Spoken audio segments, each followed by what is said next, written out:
మీకు అందరికి కూడా ఒకటే చెప్తా ఉన్నా, జగదీష్ అన్నీ చెప్పాడు కానీ ఒక విషయం చెప్పాలా. పాపం వాళ్ళ పేర్లేవో చెప్పాడు. ఎవరయ్యా? వెంకటు శ్రీరాములని. వాళ్ళెవరయ్యా? పాపము తోలు బొమ్మలవి, బొమ్మలవి. వాళ్ళకు పాపం వాళ్ళ పవరే. నేను ఒకటే చెప్తా, నేను ఇంతవరకు పాపము సునీతమ్మ రాజకీయాల్లోకి వచ్చినప్పుడు ఎప్పటి నుంచి నేను ఏనాడు కూడా ఆమె గురించి మైక్లో చెప్పలే. ఎప్పుడన్నా ఏడన్నా ఆమె గురించి మాట్లాడినా నేను మంచిగా మాట్లాడినా ఆమె గురించి. పాపం ఆమె కూడా నేనంటే అభిమానంగా ఉంది. కానీ ఇవాళ మైక్లో ఆమెకు ఒక మంచి మాట చెప్తా అన్నా. పరిటాల సునీతమ్మకు ఒక మంచి మాట ఏమంటే, అమ్మ నీవు చెడ్డ చేస్తున్నావని కాదు కానీ నీ చుట్టుపక్కల పిశాచాలు దయ్యాలు చేరినాయి.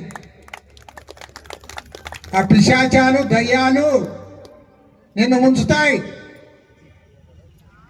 మళ్ళీ నీ ఓడిపోయే వరకు ఆ పిశాచాలు దయ్యాలు నీ పక్కన ఇట్లా పనులు చేస్తావు. ఇప్పటికైనా జాగ్రత్త పడు.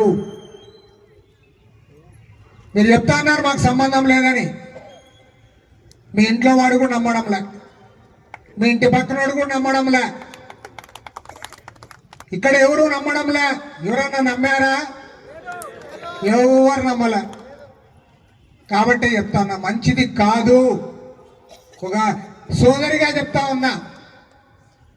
వేరే వాళ్ళకైతే వేరే బండగా చెప్పేవాడిని. నీవంటే నాకు దురభిప్రాయం లేదు కాబట్టి చెప్తా ఉన్నా. ఒక సోదరిగా చెప్తా ఉన్నా, ఇలాంటి వెధవల మాటలు వినొద్దు, మంది సొమ్ముకు ఆశించద్దు. కాబట్టి మీకు అందరికి ఒకటే చెప్తా ఉన్నా, సభాముఖంగా చెప్తా ఉన్నా. ఈ వారంలో రెవెన్యూ మంత్రి అనగాని సత్యప్రసాద్ గారి దగ్గరికి ఇక్కడ ఉన్న మన నాయకులు కూడా, పరిరక్షణ సమితి నాయకులు వాళ్ళు మంచిగా పనిచేశారు. వారందరినీ మనస్ఫూర్తిగా అభినందిస్తా ఉన్నా. ఈ 10 మంది నాయకులు మా సిపిఐ నాయకులు తీసుకెళ్లి రెవెన్యూ మినిస్టర్ గారిని కలిసి 15 రోజుల్లోగా న్యాయం జరగాలి, అందరికి కూడా స్పష్టత ఇవ్వాలని కోరుతాం. 15 రోజుల్లోగా కాకపోతే అప్పుడు మేము మీకు చెప్తా. మీరందరూ కూడా 10 బస్సులు వేసుకొని అమరావతి రండి, చంద్రబాబు నాయుడు గారి దగ్గరికే తీసుకొని పోతాం. ఖచ్చితంగా చెప్తాం. నేను చంద్రబాబు నాయుడు గారిని కూడా అడుగుతా ఉన్నా. రాష్ట్రంలో ఎక్కడ ఏం జరుగుతుందో తెలుసు మీకు, తెలియక కాదు. చిన్న చిన్న విషయాలు కూడా మీరు తెలుసుకుంటా అన్నారు. కానీ ఇక్కడ 15,000 కుటుంబాలు పాపంపేటలో ఇంత పాపం జరుగుతూ ఉంటే మీ కంప్యూటర్లో కనపడలేదా అని అడుగుతా ఉన్నా. కంప్యూటర్లు అన్ని కనపడతా ఉన్నాయి కదా, మరి ఇదెందుకు కనపడలా? ఇంతకంటే ఘోరం ఎక్కడైనా జరిగిందా నేను అడుగుతా ఉన్నా. ఇంతకుముందు అనంతపురము మీటింగ్ అప్పుడు చెప్పాం, అక్కడ వైశ్య కమ్యూనిటీ జాఫర్, కృష్ణమూర్తి, శ్రీనివాస్ గుప్తా వాళ్ళని బెదిరించారు. ఆ రోజు నేను నాకు తెలిసిన వెంటనే లోకేష్కి మెసేజ్ పెట్టా. వాట్సాప్లో లోకేష్కి మెసేజ్ పెడితే వెంటనే లోకేష్ స్పందించాడు. అన్న ఐఎమ్ ఎట్ ఇట్ అని పెట్టాడు. స్పందించాడు లోకేష్. కాబట్టి స్పందించాడని చెప్తా ఉన్నా. బైపాస్ రోడ్డుకి ఆనుకొని ఉంది.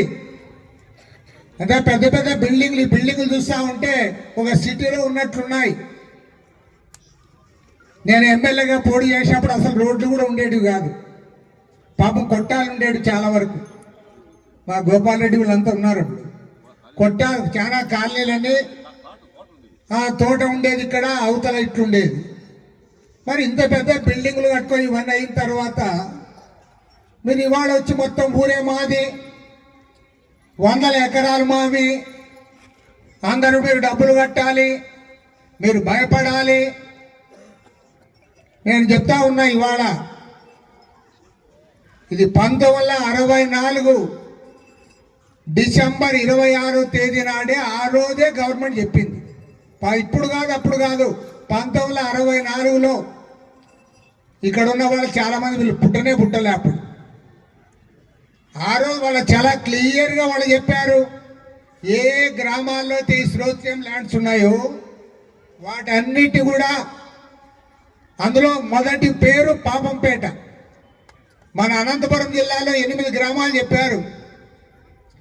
పాపంపేట, సజ్జల కాలువ, పెద్ద జలాల్పురము, బుడ్డేపల్లి, ఓబలాపురము, గొల్లపల్లి, చిన్నరాయనపల్లి, ఇవన్నీ అనంతపురం తాలూకా గ్రామాలు.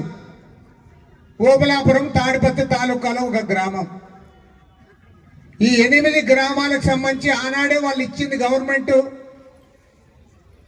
ఇవాళ మేము అమ్ముతాం, మేము హక్కు విడుదల చేస్తాం, మళ్ళీ కోర్టులో మాకు వచ్చినా కూడా మీకే చేస్తాం. అదే కోర్టు ఏంది, కోర్టులో మీకు వచ్చేది ఏంది, మీకు హక్కు ఎక్కడుంది?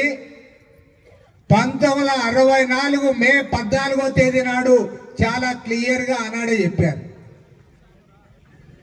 ఇవాళ అందరికి తెలుసు, ఎంఆర్ఓకి తెలిసింది, ఈ జిల్లా కలెక్టర్కి తెలుసు.